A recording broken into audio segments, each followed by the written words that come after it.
our mortuary had the contract for all military services out at the Roswell Army Airfield. And this gentleman called and said he was a mortuary officer at the base.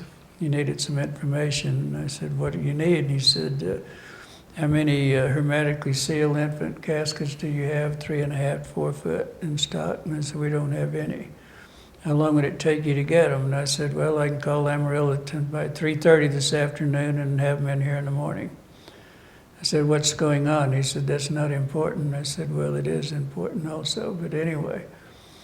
Then I hung up. And then he called back later and he said, I need more information. And you want to know what embalming chemicals that would alter the tissue, the stomach contents, and what is our preparation for taking care of bodies that are laying out in the elements for several days. And I said, you're the mortuary officer and you're asking me because I do it your way, you know. I was trying to find out who I was talking to. But there again, I was very stupid and I hung up again. And so, but anyway, later on in the day, I got an emergency. We had the only ambulance business in Roswell at that time. And this airman was riding an old Indian motorcycle and he hit the back end of a farmer's trailer out here going into the gin. And so when I arrived at the base where I usually back up to this ramp and unload the patients, there was 3 Field Army Air Force ambulance backed up against the ramp. And so I had to swing around. But anyway, we were walking up the ramp and I saw a lot of debris. And so when I got in and checked him in, got all the vouchers and everything signed, I said, this captain there, and I said, sir, it looked like we had a crash. I need to get ready for it. And who in the hell are you and what are you doing here? And I said, well, I had an emergency and we have the contract for all military services. It looks like you had a crash. He just said, stay right here, don't move. And so I stayed there, and pretty soon he came back with 2 military police and said, get this guy off of the base, he's not supposed to be here. Whenever this happened, whatever had happened, all the doctors and nurses that were stationed here in that area and everything were given, that were stationed here permanently, were given orders not to report. Because my understanding and everything later on that came that the reason for that being that these were all specialists and they were all sent in from Wright-Patterson. And so anyway, what he wanted to know from me, I had seen evidently I was involved in things that I shouldn't have been involved in. When you said you saw some debris, could you go back and... I saw that, and that's what started it. But what he really wanted to know later on, see, I knew this nurse, and this nurse, she didn't get orders not to report either because she was going to join the St. Mary's Order, and our hospital was the St. Mary's.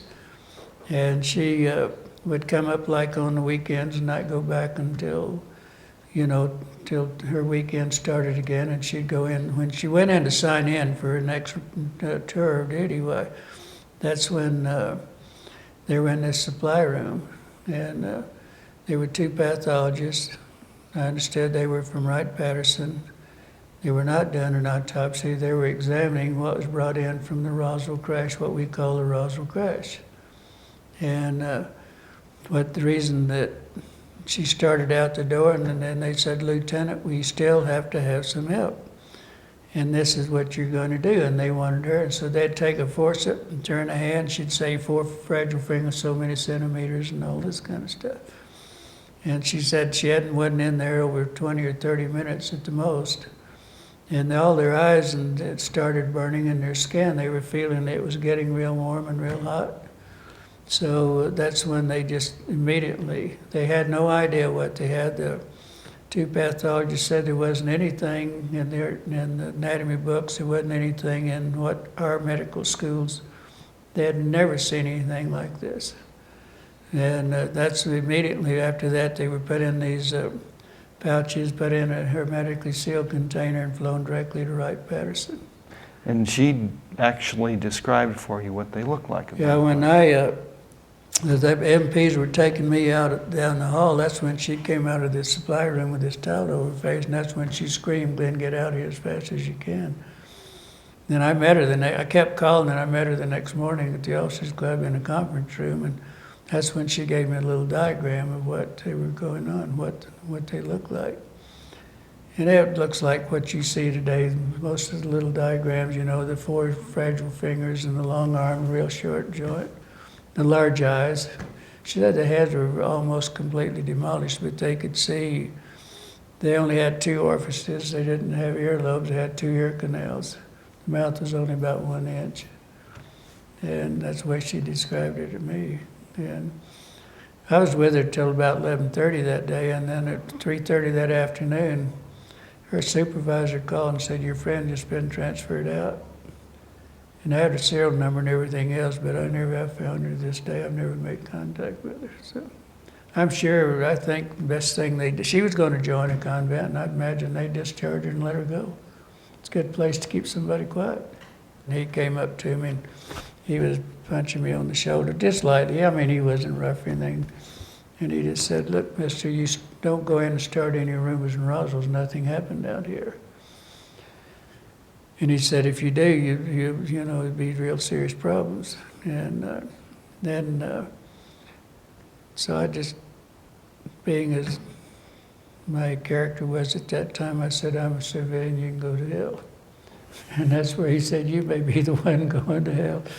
And then that's when he really told me, he said, "Somebody will be picking your bones out of the sand if you do that." So it didn't look like a plane crash. It didn't look like aluminum or you burn aluminum, because I've seen a lot of that in stainless steel. But what it looked like, of course, it didn't have any in those days. What it looked like more, it was a real light gray, almost to white. And some of it was a real dark gray, but it looked more like what fiberglass might look like today. And it wasn't dent or anything, and there wasn't any dents, but what it was is in pieces looked like it'd been twisted and shredded and all this kind of stuff. But I didn't see any real sharp dents. Of course, I didn't stand there and look at it either, you know. It's just what I noticed on the way going out. But I know it was very thin. I could see that it was very, very thin. I didn't want to embarrass my family for the first place. Next thing, being in the mortuary business is not an easy business. And I didn't want to embarrass the funeral home. I didn't want to embarrass, my father was an old contractor, and I didn't want to embarrass him, because if I'd have come out who was an alien, you know, and all this back in those days, hell, they would have laughed me out of town. My folks knew. I thought it would be very embarrassing. And I didn't want it. Mainly, I idolized my father, and I didn't want to embarrass him, because he and I was very, very close. And I was told, one of those sergeants out there said, "Well, let him go. Hell, nobody's going to believe him anyway. Nobody's going to believe this anyway." So, but that didn't have anything to do with it. It was my family that I wanted to protect, and the funeral business. He was scared to death, he says, but he managed to take a tumbleweave and throw under it when it was faded, when it was gone, just to see if he was hallucinating or if it was real. It came back again. He says that he touched it. It was cool to the touch on the side. He says when it disappeared again or went back out of phase again, the tumbleweed was crushed, so he knew it was physical.